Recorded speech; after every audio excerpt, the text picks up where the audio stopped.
History is often written in blood. The stories we tell about the past are filled with violence, not just on the battlefield, but in the very heart of society itself. We remember great battles, but there was another, more controlled violence. The violence of the state, wielded with chilling precision. Kings and queens wielded the power of life and death, and they made sure everyone saw it. Their authority was not just spoken, but demonstrated in the most public way possible. The scaffold was a stage, the executioner an actor, and the condemned the unwilling star. Each execution was a carefully orchestrated event designed to leave a lasting impression. Justice became public theatre, a grim performance to send a message. The crowd was both audience and participant, drawn by fear, curiosity, and a sense of duty. The Tudors perfected this, using executions as propaganda. Each death was a warning, a demonstration of royal power, and a tool to shape public opinion. Every beheading or hanging was a lesson.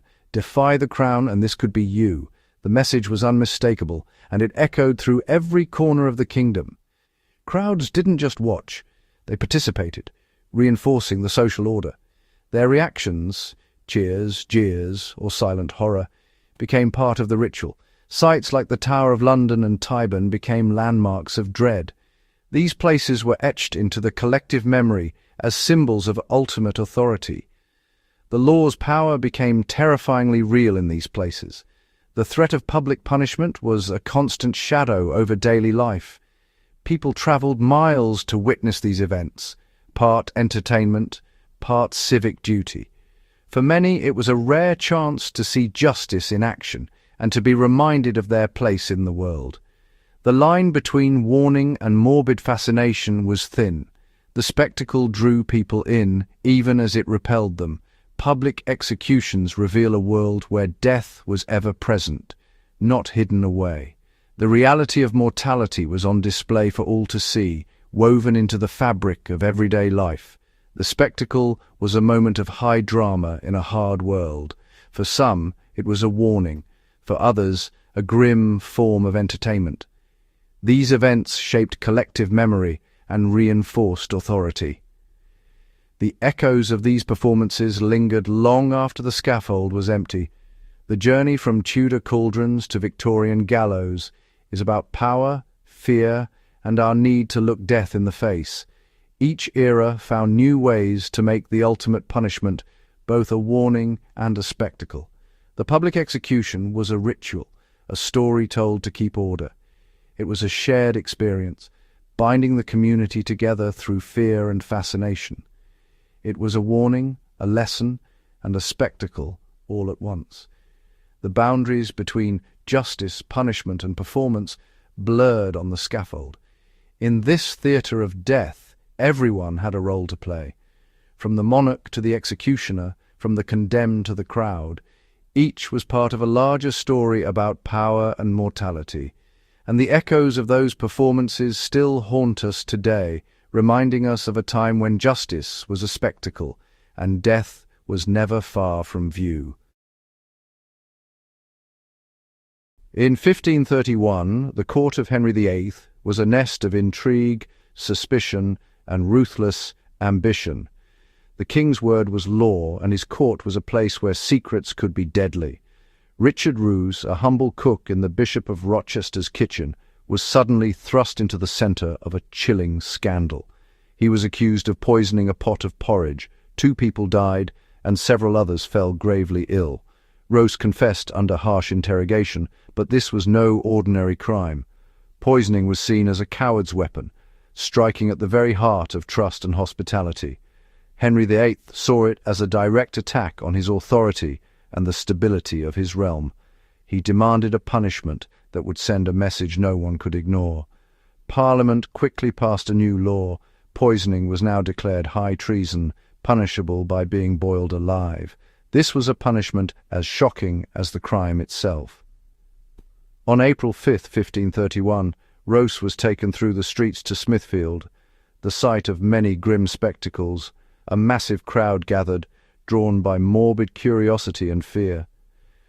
They came to witness a punishment never before seen in England. A great cauldron of boiling water awaited. Roos was lowered in and out of the scalding water, his agony prolonged for all to see.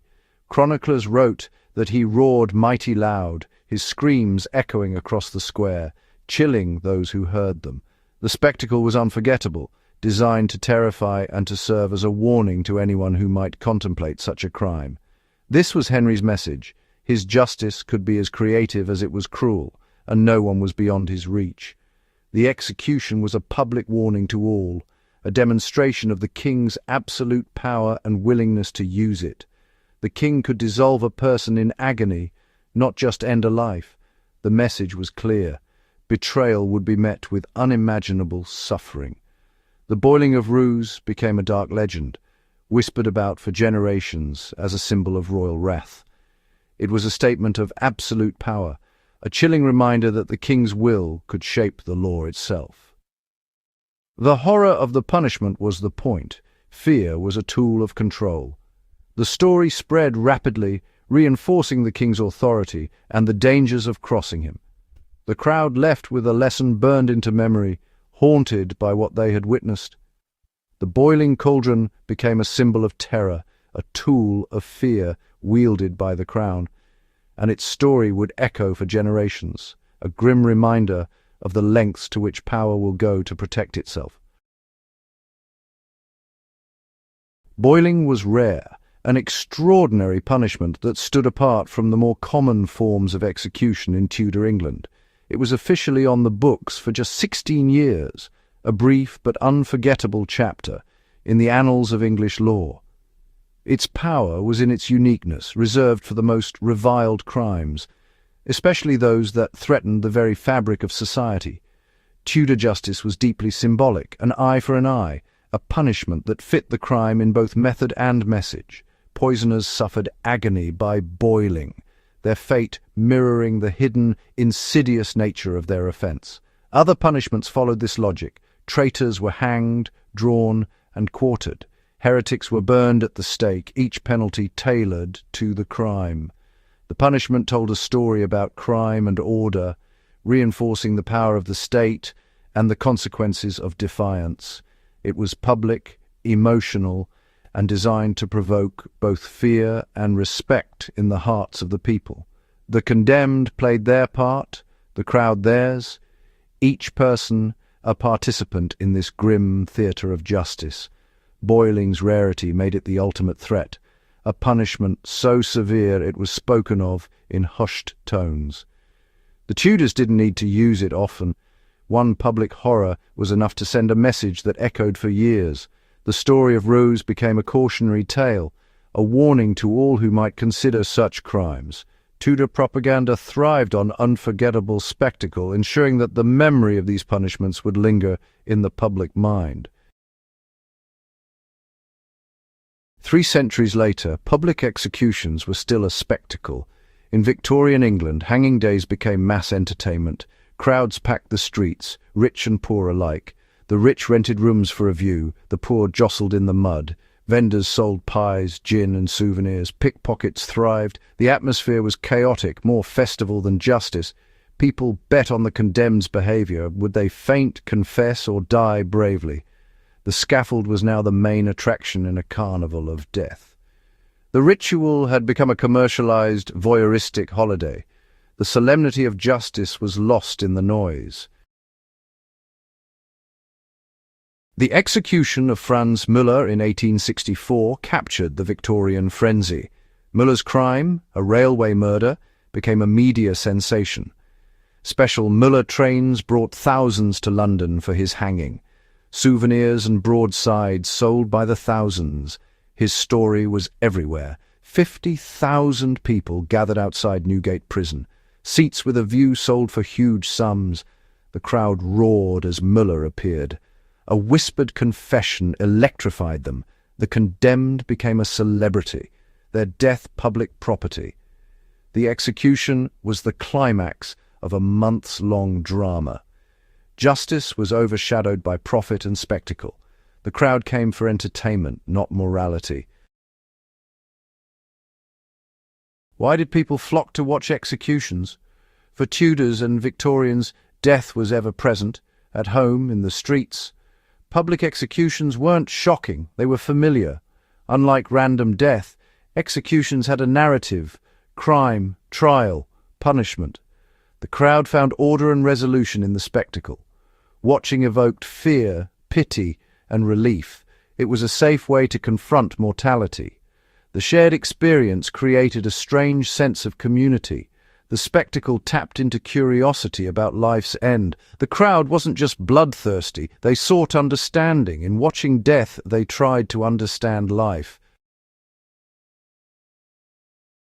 Not everyone approved of these spectacles. By the mid-1800s, critics like Charles Dickens spoke out. After witnessing an execution, Dickens called the crowd a carnival of crime. He argued public hangings didn't deter crime, they encouraged it. Pickpockets thrived in the chaos. The crowd's behaviour was appalling. Reformers saw public executions as degrading, not improving society. The spectacle clashed with Victorian ideals of order and dignity. The debate raged: deterrent or disgrace, but the tide was turning. Reformers' arguments gained ground. The days of the public scaffold were numbered. In 1868, Parliament ended public executions. The last public hanging of Michael Barrett drew a small, subdued crowd. The era of the hanging holiday was over. For centuries, society confronted death in public rituals. These spectacles help people process fear and chaos. Today, we consume stories of crime in new ways, but the fascination remains. The scaffold is gone, but our need to witness and understand danger endures. The echoes of the crowd still linger in our stories.